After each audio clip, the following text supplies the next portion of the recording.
Hi dears, June 15 world father's day ആണ്. ഇത് എല്ലാ വർഷവും ജൂൺ 3 സൺഡേ ആണ് സെലിബ്രേറ്റ് ചെയ്യുന്നത്. എൻ്റെ ജീവിതത്തിലെ എൻ്റെ സൂപ്പർ ഹീറോ എൻ്റെ ഫാദറാണ്. നിങ്ങളുടെയോ? ജീവിതത്തിലെ ഏറ്റവും സുന്ദരമായ കാഴ്ച അത് നമ്മുടെ മാതാപിതാക്കളുടെ പുഞ്ചിരി കാണുക എന്നതാണ്. ആ പുഞ്ചിരിക്ക് കാരണം നമ്മളാണെങ്കിൽ അത് നമ്മുടെ സന്തോഷം ഇരട്ടിയാകും. ഇന്ന് കാത്തിരിക്കാനും ഇഷ്ടപ്പെടാനും ഒരുപാട് പേർ നമുക്ക് ചുറ്റുമുണ്ട്. അവരൊക്കെ നമ്മെ സ്നേഹിക്കാൻ തുടങ്ങിയത് നാം ആരൊക്കെ ആയതിനു ശേഷമാണ്. ഒന്നുമില്ലാതിരുന്ന കാലത്ത്, ഒരു രൂപം പോലും ആകാതിരുന്ന കാലത്ത് ഈ ലോകത്തേക്ക് വരുന്നതിന് മുമ്പ് നമ്മെ സ്നേഹിക്കാനും കാത്തിരിക്കുകയും ചെയ്തവരാണ് അച്ഛനും അമ്മയും.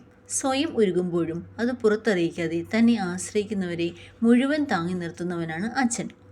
ലോകത്തുള്ള എല്ലാ ഫാദേഴ്സിനും എൻ്റെ ഫാദേഴ്സ് ഡേ വിഷസ് അറിയിക്കുന്നു.